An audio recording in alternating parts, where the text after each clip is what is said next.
Hello, everyone. It's been a few weeks, but there's been a lot going on this summer.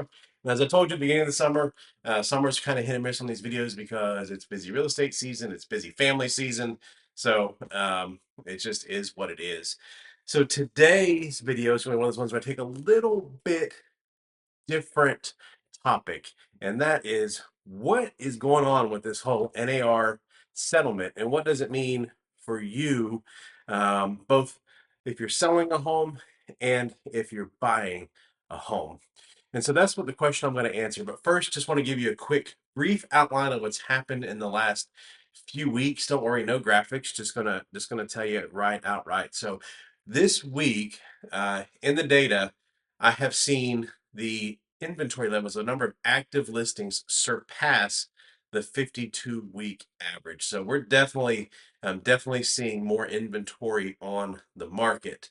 And while that number has climbed, sales are down and the number of new listings coming on the market are down. So I want to get more in depth on that in my monthly video, which will probably be out either late this week or early next week. So that's kind of where we are on the weekly basis. So again, let's take a look at this NAR settlement. All right, so first, I'm going to put a couple of links in the description below or in the comments below, depending on where you're viewing this, about what the NAR says about the settlement and some other information that I can help that I'll explain to you during this video. So if you want more information, there will be links down below in the comments or in the video description, depending on whether you're checking this out on YouTube or Facebook. So first, let me get this legal disclaimer out there. So this is my take. This is my opinion on what this all currently means. This is not the opinion of the National Association of Realtors necessarily, and not necessarily the opinion of LPT Realty. So this is just my view, my take, my analysis of what's going on. And the reason I'm doing this video is because I have seen a lot of my colleagues kind of fear mongering out there on social media, putting these doom and gloom posts like the world's coming to an end in real estate or beware of these changes. And I mean, to be honest, um, real estate's one of those. It's not the only industry that does this, but it's one of those industries that is really fearful of change and really doesn't like change. So those posts don't really surprise me, but at the same time, they're not really they're not really giving a full picture of what's going on. And in my opinion, nothing is changing, and at the same time, everything is changing. So let's talk about nothing is changing. So, for those of us that have been full time real estate professionals, there's not a whole lot that's changing. What do I mean by that? Well, basically, since my after my first year of real estate, I have always had an open conversation with my buyer clients about my compensation, both what I expect to be compensated and also the mechanism by which I'm compensated. And that there could come a time that the listing agent is not offering me any type of shared compensation from their commission. And they might have to kick in money to pay for my services because I do not work for free. So those of us that have been professionals, those of you even my clients that are watching this video can comment down below because they know that we've had some sort of discussion about that, and they all signed a buyer representation agreement while working with me. So in one way, there's not a whole lot changing. The settlement basically requires us agents to sign to have buyers that we work with under a buyer's broker agreement. Well, me and many professional agents have been using that agreement for years now. So there's not a whole lot changing there. And that discussion is not going to be very different about my compensation from here going forward. So what what is this changing? What is this changing? So, first thing I wanted to tell you that this is a settlement. So, no laws are changing. I hear a lot of people talking about, oh, real estate laws changing. No laws are being written. No laws are changing. This is a lawsuit settlement that the NAR has agreed to, and that's the National Association of Realtors, has agreed to change some of their bylaws and practices, and also require the multiple listing services or MLSs that they are over to change some of those things. So, what is changing? There's three things that are being changed by this settlement. Now, again, the settlement is these changes are supposed to be implemented in August, but everything's still waiting final approval. So, this is kind of what I know so far. Hopefully, we get final, hopefully, everything's finalized by the time they want us to implement it. But we know how that's not always the case. So, there's three things. One, so as I've always discussed with my seller clients, my commission is what I negotiate with them. And especially in Tennessee, it's very clear in our listing agreements that says, here is the commission that I am charging you to help sell your house. Now, I'm going to list that property in our local multiple listing service.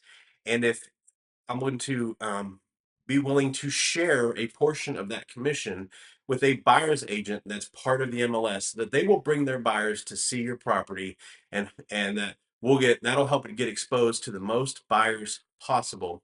And if that buyer's agent um, works with me and their buyer buys your house, it's very clear in there. It says, I'm going to take a part of my commission, and it says what that amount's going to be, and give it to that buyer's agent to compensate them for helping us all make this sale happen.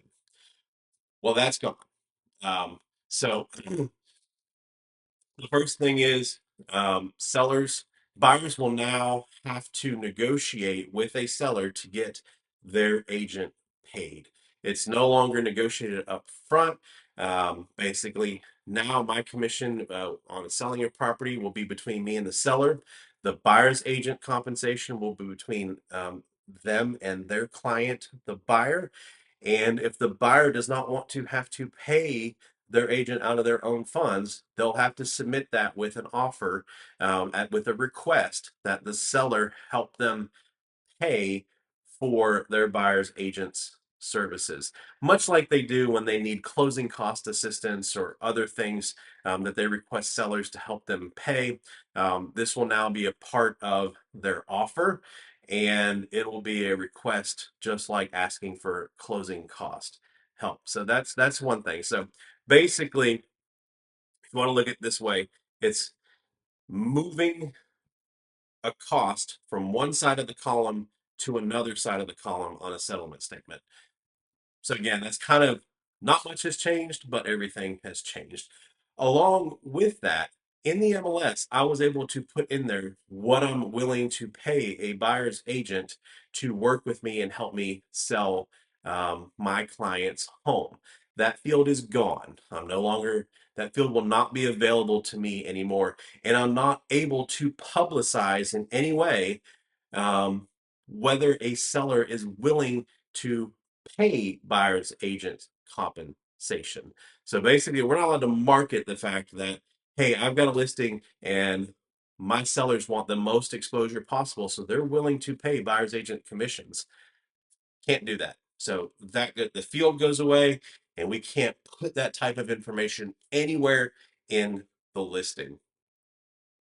I'm not sure that benefits anyway, but we won't get that benefits anybody, but we won't get into that. So that's the second thing. So that field in the MLS is gone, and we're not allowed to market or advertise any type of willingness to help a buyer out on their agent's compensation. The third thing is buyer broker agreement. So remember how I said not much for those of us that have been using these agreements and working as a professional buyer's agent for a long time. I always had my clients sign a buyer's rep agreement, but it was not necessarily, it was part of my daily business practice, but it wasn't for a lot of agents. Well, the third leg of that thing is that that is now required. So for any agent that is a member of the National Association of Realtors, again, real estate agents don't have to be realtors, but realtors do have to be real estate agents. Just in case you weren't aware, a realtor and a real estate agent are not necessarily the same thing. So now, for any realtors out there working with buyers, they will have to have them sign a buyer's rep or a buyer's broker agreement before they can start working with them and showing them home. So now that agreement is now required. So those are the three things that have changed. One, listing agents will no longer be compensating buyers agents for working with them and helping them sell properties. That'll now have to be negotiated between the buyer and seller for the buyer's agent's compensation. The second thing was the MLS field is going away, and we can no longer advertise whether or not the seller is willing to offer compensation to a buyer's agent to bring their buyers to look at their house. And the third thing is the requirement that all buyers working with an agent will have to be under contract with that agent. So I hope all of that makes sense, because there's a lot in there and there's nothing in there. That's why at the beginning I said nothing has changed and everything has changed.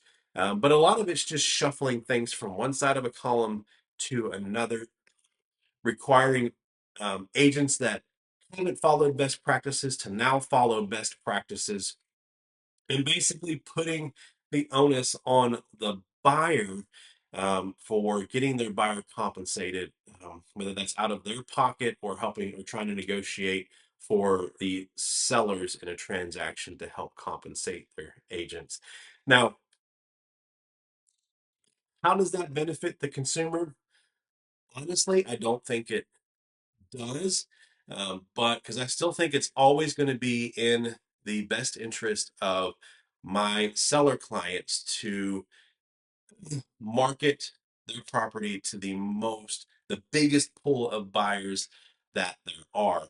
And by simply saying from the beginning, we're not going to pay any buyer's agents, when right now 80 to 90% of buyers out there are working with an agent, you just shrunk that pool down by a significant number. So now you're only marketing to those that can afford to pay their agent out of pocket, or those that are not working with an agent, which is a very, very small pool of buyers out there. So hope that all makes sense. Um, it's hard to kind of talk through in a video, so I would be glad to either sit down or talk with any of you that have questions over this and give you my honest opinion and appraisal of this settlement. So I hope that gets rid of the doom and gloom and the scare tactics that you've seen from a lot of my colleagues out there in the social media world. And I hope it just gives you just kind of a flat assessment and takes down your blood pressure a little bit, and hopefully gets rid of the fear, if you're a buyer, of what all these changes mean. So that's it for this week. We'll see you next week.